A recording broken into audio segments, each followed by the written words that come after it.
Welcome to The Wedding Wear with Officiating by Amanda.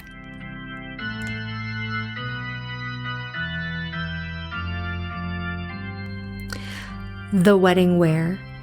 There were 3 weddings in 24 hours.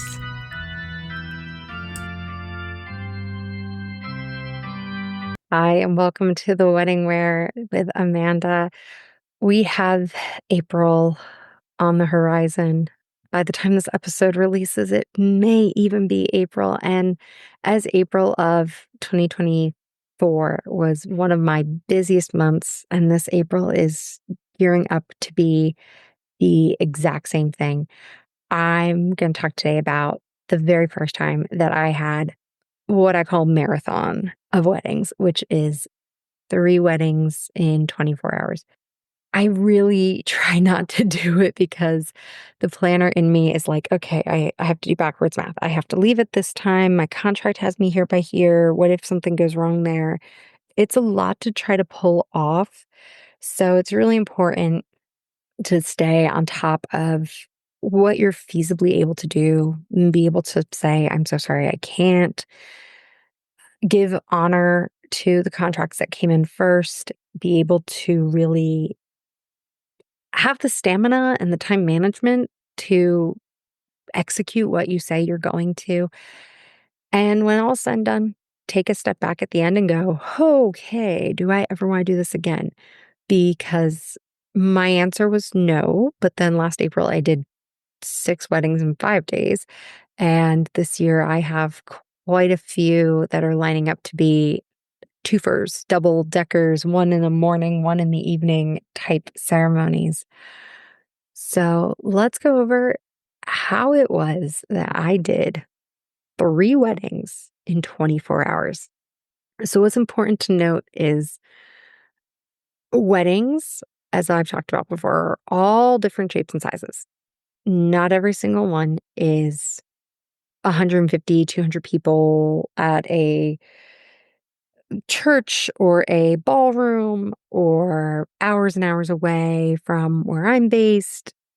Every wedding looks different. So the very first time that I was able to have this, 3 and 24-hour rundown, it's 3 different types of weddings that all came together in kind of the right timing, where I really was able to schedule the more traditional and formal wedding first, and then be able to communicate with other brides coming in. Hey, this is what I've already got going. We can either make this work out with some flexibility on your end or my end, or we can't, and not have to keep going back to the bride who had 200 people at a ballroom who was really counting and relying on me, because that's a lot of stress that I wouldn't want to put on anybody.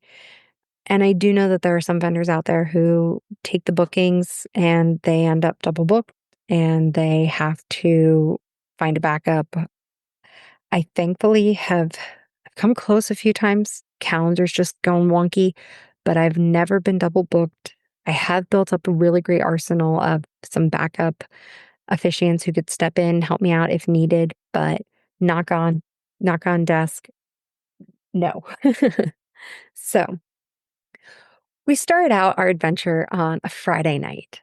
That was wedding number 1. It was an elopement. The location had changed 3 times.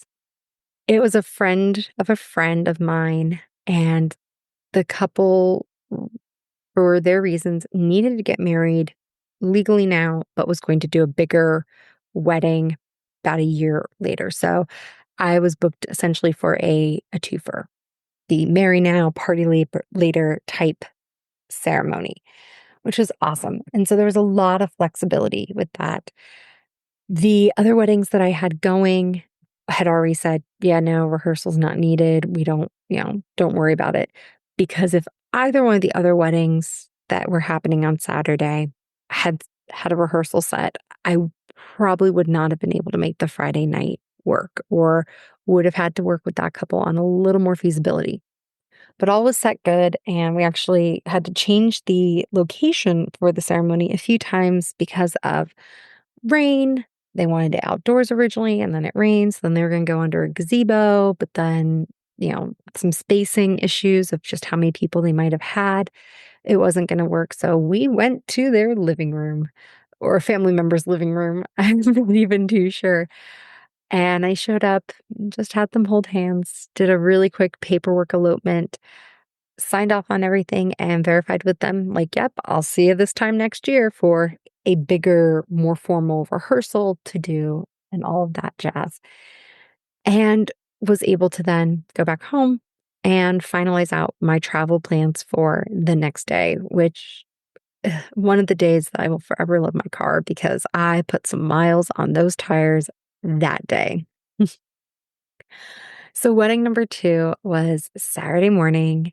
It was about an hour from where I lived. And thankfully, it lined up that it was en route to where my Saturday evening wedding was. Again, one of those other kind of kismet things. If it hadn't lined up, it probably wouldn't have been possible. And this was for a couple that had found me online. They booked 3 months in advance. They knew that they were doing something in their backyard. They were flexible with the timing in the morning when I initially talked to them at 3 months out. They didn't want to go super early, but they knew that like 1 o'clock or noon would be a little tight with what my other commitments were. So we were able to be very specific and have it work out that they'd get married at 11. I think catering got dropped off at 11:45. Lunch was served at noon. Just a really kind of casual, maybe 40 people backyard. It was very, very nature based. It was about 10-minute ceremony. Crystals were given as the favors. It was a very intimate vibe, very naturey. I do believe it was my very first hand fasting ceremony, which is why I'll skip out on some additional details about that wedding because it will most likely be another episode as I go through my love with hand fasting ceremonies. And signed the papers. I had a slice of cake that was ready by 11:30 in the morning, which is just wild to me. Grabbed a bottle of water and was able to hit the road into wedding number 3.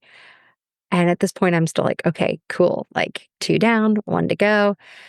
This was a more traditional, more formal wedding. 150, 200 guests, rented hall. It was for a high school classmate of mine. She'd booked 6 months in advance, had a sand ceremony, had some really great unity elements planned, and the ceremony was going to be set for 4 o'clock. So getting on the road, knowing that I was already halfway to where I needed to be was really helpful. I like to be early whenever I can. I like to be early and I have a hard time sitting on my hands, which is when my minister plus hat often gets put on because even when I get somewhere early to a venue, I don't want to be sitting in my car.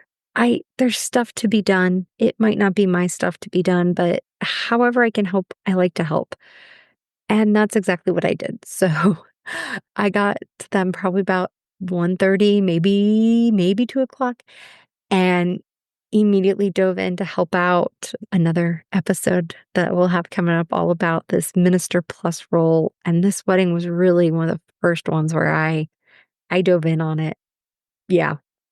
I'm on phones with different groomsmen and the groom and different bridesmaids and just trying to work with them to get it all sorted out.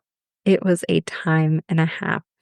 And once that wedding was done, that's where my night was. I was able to kick back, have a drink, eat some food. I danced quite a bit.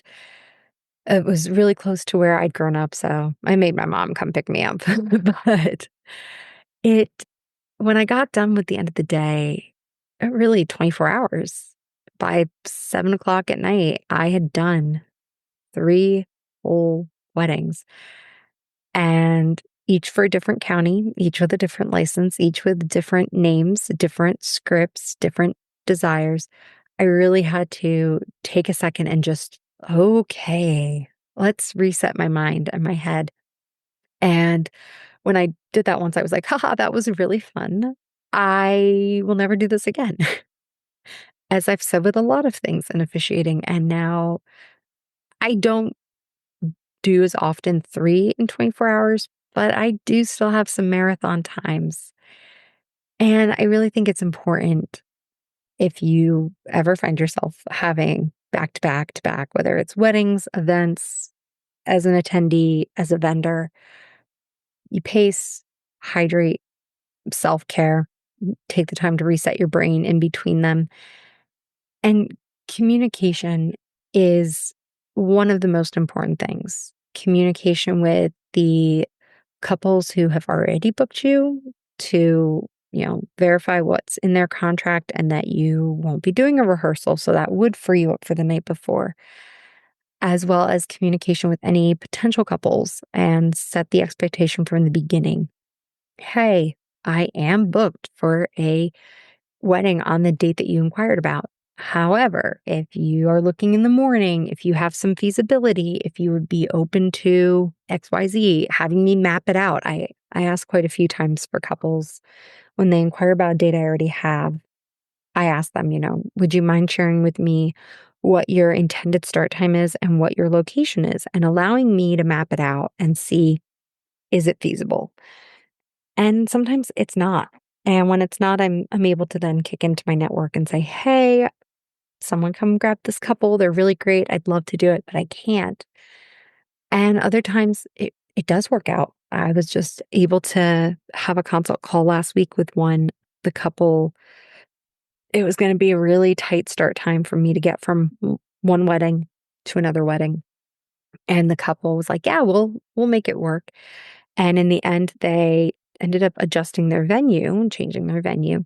And when they went in to do their new venue, they flat out, changed the time to give me even more feasibility in being able to officiate, which I loved. I was like, oh my gosh, you totally didn't have to do that. But it's amazing what communication, open communication, honesty, scheduling, and being on top of schedule really all comes into play with. And I had a long time where I didn't build it into my contract of tell me what time the ceremony is. I have now totally changed that. Like, yes, please, what time is your ceremony? Because for the couple that books 6 to 9 months in advance, I don't want to be juggling around thinking, oh, I think they said it was an afternoon. I think they said it was an evening. Nope, I've got it written. We'll verify out at 2 months if anything big has changed. But if not, I'm going to go forth and book as I can. I can't wait. I think I'll need a little more time before I tell you all the 6 weddings in 5 days that happened last April, but just know that that one is coming. And we've got some future fun episodes coming up. I'm going to tease them a little bit here as we get into some more behind the scenes chaos. I do have another bride interview coming up. I'm so excited. My birthday is coming up, so I've decided I'm going to put out a bonus episode on that. And we are really, really close. If not, at the time of recording, we're really close to passing 250 listens. So maybe another bonus episode. Well, I will do one when we hit 250, but maybe we've already hit it by the time of this episode. So thank you all so much. And until next week, I'm Amanda. Thank you for listening to The Wedding Wear with Officiating by Amanda. I hope you enjoyed today's episode and found some inspiration or insight for your own special day. This podcast is hosted on Buzzsprout and can be found on all major platforms. If you haven't already, please subscribe, like, comment, and share to help us reach even more listeners who might laugh a little at The Wedding Wear. For the links referenced in the show, visit Linktree at Officiating by Amanda. You can also follow the business on Facebook, Wedding Wire, and The Knot to stay up to date on everything going on. If you have a question you'd like me to answer on the podcast, just send an email to theweddingwearpodcast@gmail.com. And if you're ready to inquire about officiating services for your own big day, you can reach me at officiatingbyamanda@gmail.com. Thank you so much for tuning in, and until next time, this has been Amanda.